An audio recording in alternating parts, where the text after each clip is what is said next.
Jumpa lagi dengan Miss Yanti malam ini. Selamat malam. Apa kabar kalian hari ini? Sehat dong? Nah, seharian ini pastinya lelah ya setelah sekolah, dan mungkin juga kalian yang masih harus melanjutkan bimbingan belajar atau les, kursus dan lain sebagainya. Sudah pada mandi belum? Karena sudah seharian di luar rumah, jadi harus mandi yang bersih supaya kuman-kumannya tidak melekat dan kita tidurnya nyaman. Malam ini seperti biasa Miss hadir kembali dalam konten mendongeng. Nah, tentunya sudah pada makan kan? Udah jam segini pastinya semua sudah selesai makan malam. Oke. Malam ini Miss akan membawakan sebuah dongeng, tetapi dongeng kali ini tidak dalam bentuk fabel.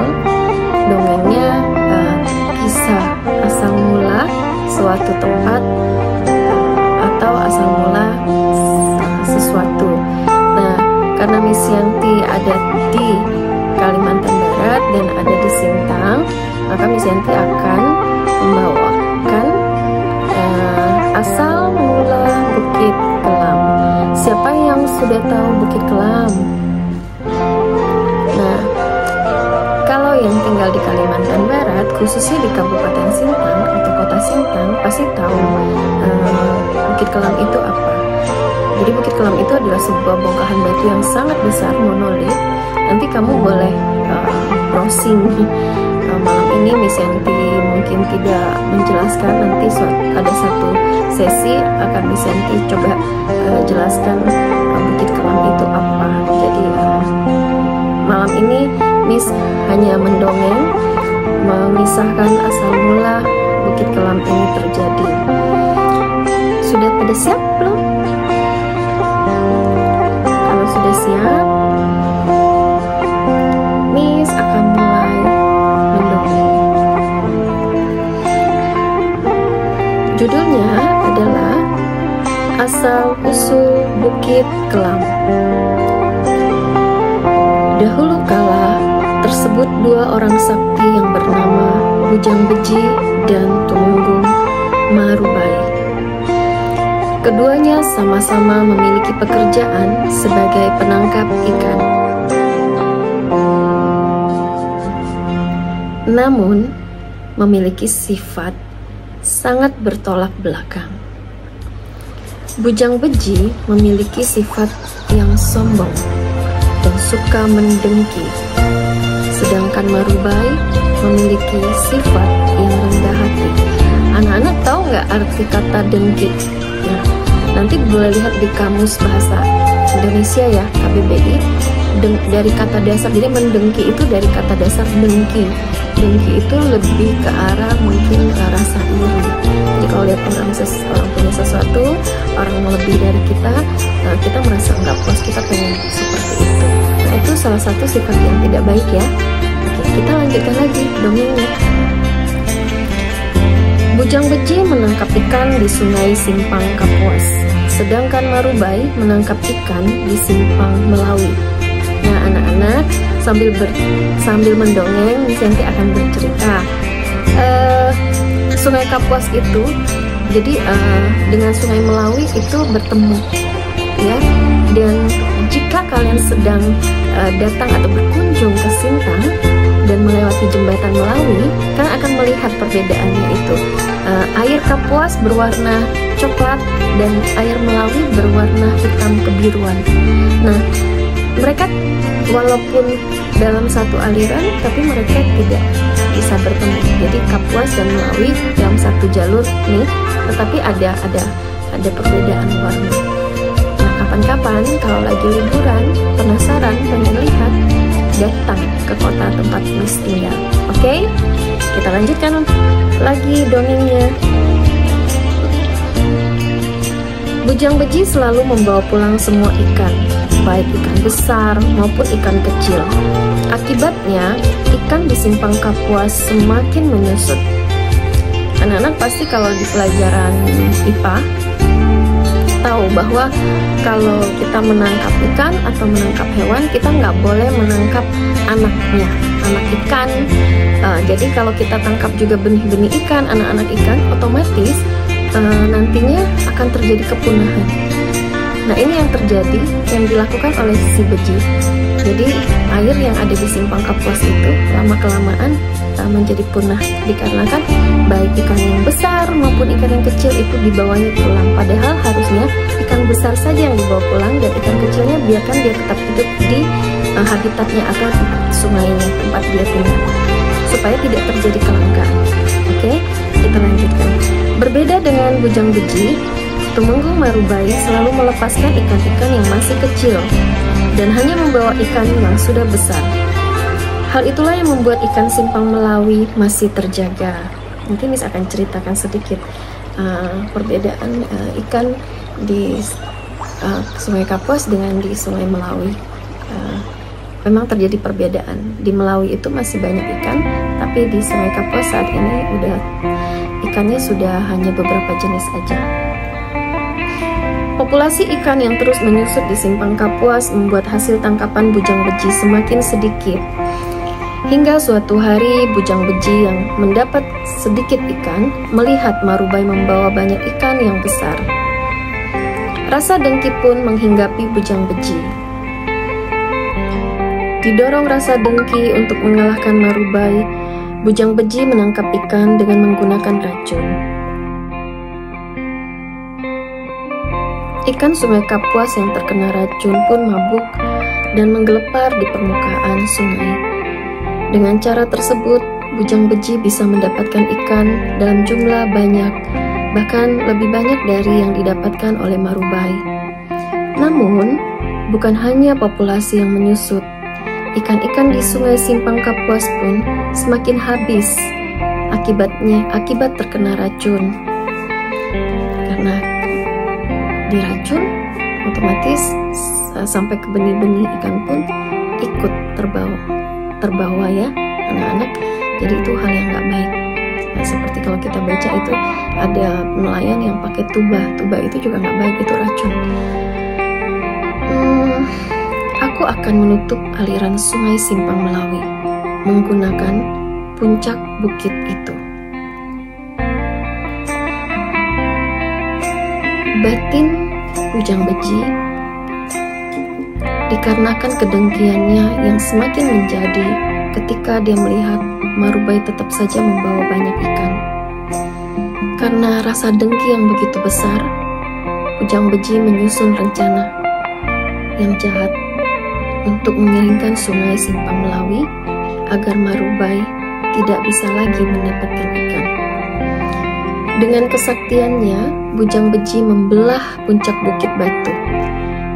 Ia kemudian membawa batu besar itu dengan kedua tangannya. Nah, orang zaman dulu, orang purba, orang di zaman yang dulu, itu kononnya mereka itu mempunyai ilmu kesaktian yang luar biasa. Kita sering lihat ya di film-film. Tanpa disadari bujang beji, seorang bidadari marah melihat ulahnya yang seenaknya memotong puncak bukit batu. Sombong sekali manusia itu dengan seenaknya memotong puncak sebuah bukit, ucap bidadari. Tiba-tiba saja bidadari itu mengirim sebuah petir dan menyambar tubuh bujang beji. Bujang beji tidak mengira tersambar petir, merasa terkejut dan batu besar itu jatuh. Betapa marahnya ia mengetahui ada sosok bidadari yang mengirimkan petir. Awas kau, aku akan menuntut balas, kata bujang beji kepada bidadari tersebut.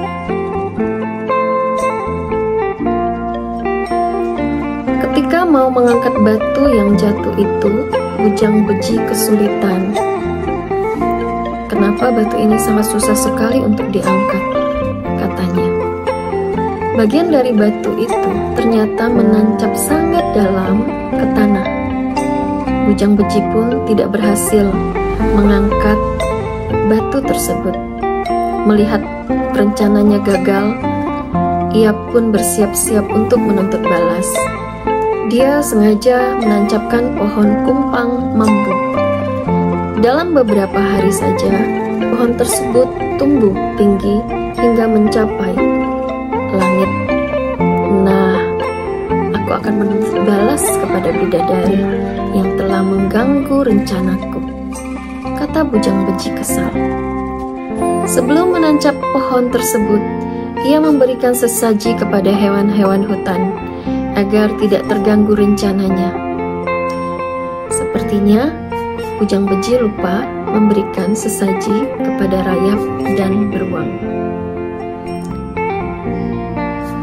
Tanpa menunggu lama, rayap dan beruang itu menggerogoti pohon kumpang mambu itu. Para rayap itu menyusul dengan pasukannya. Sementara itu, bujang beji hampir mencapai langit dan tiba-tiba saja pohon itu bergetar karena usaha rayap dan beruang berhasil. Pohon kumpang mambu pun roboh ketika setelah digerogoti oleh rayap dan beruang. Bujang beji pun jatuh dari ketinggian sehingga menyebabkan kematiannya. Gagal sudah rencana untuk mengeringkan sungai Simpang Melawi serta membalas perbuatan bidadari. Tempat jatuhnya batu raksasa itu kemudian dikenali dengan nama Bukit Kelam. Bukit Kelam saat ini menjadi tempat wisata dengan pemandangan hutan yang indah di sekitarnya. Nah, tadi Miss Jepan ada bilang, bisa akan jelaskan apa itu Bukit Kelam. Jadi Bukit Kelam itu adalah batu monolit terbesar di dunia. Kita bangga ya sebagai orang Indonesia, kita punya tempat wisata, tujuan wisata yang terjadi karena alam. Dengan ketinggian 1002 meter di atas permukaan laut atau MDPL, mengalahkan A-Rock di Australia setinggi 862 mdpl. Kalau yang di Australia itu namanya Ayers Rock. Kalau Miss Yanti salah membaca, nanti dikoreksi ya. Ayers Rock itu ada di Australia. Jadi sekian dongeng kita malam ini. Moral yang bisa kita petik dari kisah bujang beji atau asal mula Bukit Kelam itu adalah bahwa kita nggak boleh serakah. Jadi manusia kita juga harus nggak boleh jahat, nggak boleh dengki. Kemudian kita juga jangan sudah punya tujuan pertama nggak baik, terus masih punya lagi rencana kedua yang lebih tidak baik lagi. Itu terjadi dengan kisah dari bujang beji tadi. Dia ingin menutup sungai Melawi, kemudian dihalangi oleh bidadari mengarahkannya dia mematahkan pucuk dari bukit. Kemudian dia tidak puas dengan membalas dendam. Ini jadi sifat-sifat yang jahat itu bermunculan satu persatu yang akhirnya justru mendatangkan hal yang buruk bagi bujang beji.